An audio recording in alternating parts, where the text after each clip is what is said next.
What's up everyone, Super Auto Gaming here, and we are finally back with some hard-hitting, panty-moistening challenges. And first on the chopping block is only fish. I'm very excited for this because it was a challenge I previously tried when there was only 4 fish in the game. You had bluefish, blowfish, tropical fish, and shark. Yes, shark is a fish. Now they have added a whopping 9 new fish. This means the challenge is finally doable. However, it also means we have to do this in custom packs, which are notoriously harder. There's a lot of broken stuff in custom packs, so on top of getting all of these fish, we also have to get lucky with not getting broken opponents. So the new fish added to the game are as follows. Seahorse for tier 1, and I actually figured out seahorse was a fish after I did the challenge, so rest in peace me. For tier 2, we have goldfish. One of my new favorite units, actually. I just love gold discounts. And no, jellyfish actually isn't a fish, even though it has fish in the name. Tier 3, we have the most important fish by far, clownfish and blobfish. Oh my god, dude, the amount of times I'm saying fish in this, it's going to be too many. Clownfish is actually the biggest reason we have a chance. So it plus blobfish are our biggest way to get stats, since blob gives the experience and clown buffs the pets when they level up. Another huge contender is eel on tier 4, which yes, is actually a fish. Getting eel to level 2 and having it be at least a 25-25 is very important for its ability, which allows it to gain an extra 100 health at the start of battle. For tier 5, we have the utility champs, lionfish, which gives weakness to the opponents, and swordfish, which unalives itself to take out the most healthy enemy. And finally, we have tier 6. So we've got Piranha, which gives attack on being hurt or fainting, and that's very important for our health-heavy team. And Hammer Shark, which is borderline useless for this challenge, but I'll pick him up if I have nothing else to get. All in all, I was super excited to do this, and you can start expecting more challenges. I'll probably go through some of the old ones that I didn't talk in, or ones I couldn't complete, like redoing them. Now let's get into the rest of the run, and all of my thoughts on why I did this. So you can see here, the main way to do this is I needed to get clownfish. I needed to get as many clownfish as early as possible. And of course, bluefish. Those two give so many stats to our team. So getting early clownfish here was very, very important. Even that guy's name, I like to fish. You love to see it. We've had a lot of fish enthusiasts in the custom packs, and I always love to see that. Especially when we were running this, it was super funny to see. And of course, we had pills frozen for a while. Any more blobfish that we see is very important with clownfish. Crow is also super important. So the main way that we want to do this, of course, is you can only use fish when you go into battle. That's how I'm doing it. It's not like the monkey one that I did. If I were to do like an actual challenge for that, I wouldn't send anything else into battle.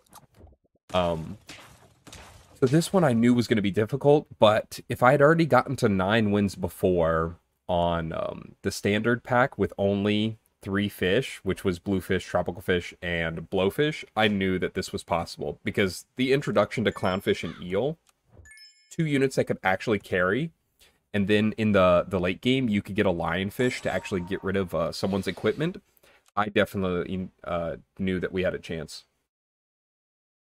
So, as long as we pick up those early clownfish and the early bluefish, which we've gotten so far, so this is looking like a very good run. And then we also have 1 life left, so that's also very important. Beautiful shop as well. We get to see a cow, a crow, and a lionfish. So, getting the eel there to level 2, super important. It gets 6/6 in stats, then we can sell the cow, get it up to a 17-18, and now that it's at a level 2... when the battle starts, it will actually be a 17-36, which is pretty ridiculous for turn 9. It's very, very strong. Like, I mean, this guy doesn't stand a chance, you see, even with the double skunk. I really like that clownfish buffs itself. That was very, very important as well. So when the clownfish actually levels up, it just gives itself the buffs. So that's very, very nice. You love to see that. And I actually thought goldfish was going to be one of the most important things to have on the team as well. Turns out it wasn't. I had a few games that were really, really good. I think I had a level 3 goldfish in a few of them. And I thought we were going to go the distance, but dude, you just see a buy-sell team of 50-50s with Melon on like turn 14.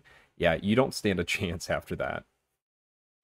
Getting Carrot is actually really nice in the build too. Since we have no scaling, there is no fish other than tropical fish that gives stats every turn consistently. So having Carrot is very, very nice. You probably need it on at least a couple things.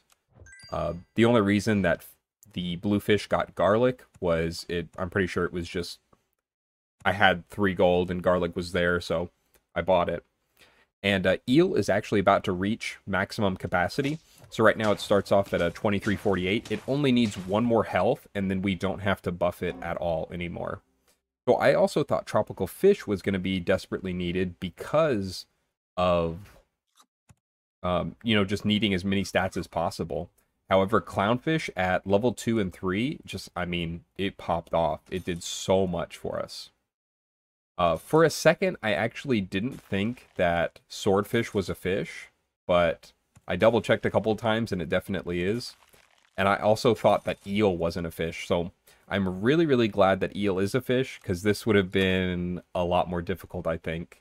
But who knows, maybe we could have got goldfish in instead, and it would have popped off for us with, you know, just how much the gold discounts are. Because, I mean, I think there was times where I was getting... You know, it was a level 3, so the 2 leftmost units in the shop were free. Absolutely free. So you'd get, you know, a free crow or a free cow, anything like that, and it was pretty crazy. So we actually pick up Hammer Shark here. And the only reason I do is because it is free. So I have 2 level 3s, which means next turn I will get 3 gold, and then I can sell Hammer Shark, and it will actually net me 1 gold. So I think it was worth it there, but what I was really looking for was this Piranha. Piranha is absolutely amazing with the team. We have Pepper on fish, so highest attack really matters. We have Eel, which means it also needs as much attack as it can get. Even though it has Stake, it'll basically hit like a 50-50 on the first hit, which is very important. And then Lionfish, we just want to get it to level 2. That's really... it with that, and clownfish has done so much for us already at this point. Anything that we can level up would be worth it, because that's like another 6/6 in stats. Getting the weakness on the hippo there was very important. If we didn't do that, we were done for. From the fish strat connoisseur, you can see my mouse hovered over it. I was excited. I was like, what? Fish strat, let's go. And unfortunately, shark couldn't be utilized in this game, and we're also board locked, so we can't get in any more buy-sell units. But these last 2 foods are really good. Chicken leg and steak. I would have really liked a pepper on Piranha, but what can you do? We're on the last turn here. You just got to take what you can get and hope to God. But anyways, thank you so much for watching. I hope you enjoyed. Look forward to more challenges, boys and girls, and all of the above. But anyways, thank you so much for watching. I hope you enjoyed. Like and subscribe if you did. And you know what? Have a wonderful day.